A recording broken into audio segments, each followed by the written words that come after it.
आंध्र प्रदेश के मारेडुमिल्ली इलाके में मंगलवार की सुबह सुरक्षा बलों और माओवादियों के बीच जोरदार मुठभेड़ होने की खबर सामने आई। यह मुठभेड़ सुबह लगभग 6 बजे से 7 बजे के बीच चली, जिसमें दोनों ओर से कई राउंड गोलियां चलाई गई। क्षेत्र में लंबे समय से सक्रिय माओवादी संगठन की गतिविधियों पर नजर रख रही सुरक्षा एजेंसियों को इस अभियान में बड़ी सफलता प्राप्त हुई। बताया जा रहा है कि यह ऑपरेशन पूरी तरह योजनाबद्ध था और सुरक्षा बलों ने माओवादियों की हरकतों का सटीक अनुमान लगाते हुए उन्हें घेर कर जवाबी कार्यवाही की। केंद्र की मोदी सरकार नक्सलवाद और माओवाद के उन्मूलन के लिए काफी समय से व्यापक स्तर पर अभियान चला रही है। सुरक्षा बलों को अत्याधुनिक साधनों से लैस किया जा रहा है और वहीं रणनीतिक स्तर पर भी इन संगठनों का सफाया करने के प्रयास लगातार तेज है। इन्हीं प्रयासों का परिणाम है कि आज की मुठभेड़ सुरक्षा बलों के लिए एक महत्वपूर्ण उपलब्धि साबित हुई। बताया जा रहा है कि सुरक्षा बलों ने छत्तीसगढ़ के सुकमा और आंध्र प्रदेश की सीमा पर हुए इस एनकाउंटर में कुल 6 माओवादियों को मार गिराया है। इनमें देश भर में वांछित और 50 लाख रुपए के इनामी माओवादी नेता हिड़मा भी शामिल है। जानकारी के मुताबिक जिन नक्सलियों का सफाया किया गया उनमें हिड़मा की पत्नी राजे भी शामिल है, जिस पर लंबे समय से सुरक्षा एजेंसियों की नजर थी।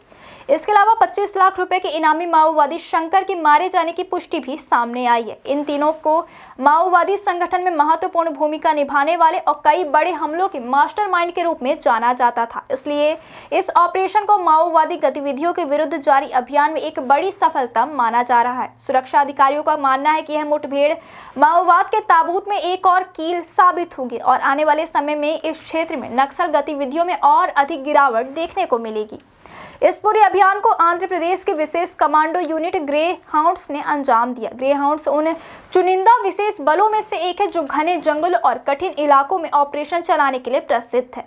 इस यूनिट की सटीक सूचना, त्वरित कार्यवाही और इलाके में बेहतर पकड़ के चलते ही माओवादी दस्ते को घेरा जा सका। सुरक्षा बलों ने इलाके में सर्च ऑपरेशन जारी रखा ताकि यह सुनिश्चित किया जा सके कोई और माओवादी बचकर न भागने पाए। यह भी उल्लेखनीय है कि पिछले कुछ समय से बस्तर और आसपास के इलाकों में कई टॉप माओवादी नेता के मारे जाने और कुछ बड़े कमांडरों के आत्मसमर्पण के बाद हिड़मा की गिनती संगठन के प्रमुख चेहरों में होने लगी थी। माओवादी संगठन की बटालियन नंबर 1 का प्रभारी होने के अलावा वह केंद्रीय समिति का सदस्य भी था। संगठन की रणनीति, हमलों की योजना और नए कैडरों की भर्ती में उसकी भूमिका बेहद महत्वपूर्ण मानी जाती है। सुरक्षा बलों के लिए वह लंबे समय से सिरदर्द बना हुआ था और उस पर बड़े इनाम की घोषणा इसी वजह से की गई थी। हिड़मा का नाम पहली बार राष्ट्रीय स्तर पर झीरम घाटी हमले के बाद सुर्खियों में आया था, जब इस भीषण हमले में कई वरिष्ठ नेता और सुरक्षाकर्मी मारे गए थे। इसके बाद वह लगातार संगठन में अपनी पकड़ मजबूत करता चला गया। पिछले वर्ष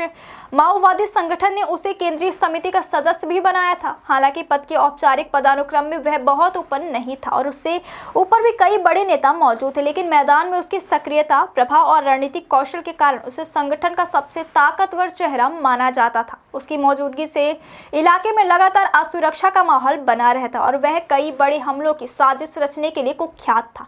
आज के इस मुठभेड़ के बाद सुरक्षा एजेंसियों और स्थानीय प्रशासन ने राहत की सांस ली। माना जा रहा है कि हिड़मा और उसकी टीम के खात्मे से क्षेत्र में माओवादियों की ताकत में गंभीर झटका लगा है और आने वाले समय में माओवादी गतिविधियों में भारी कमी आएगी। सुरक्षा बलों ने यह भी संकेत दिया कि नक्सलवाद पूरी तरह खत्म होने तक इस तरह की कार्यवाहियां जारी रहेंगी।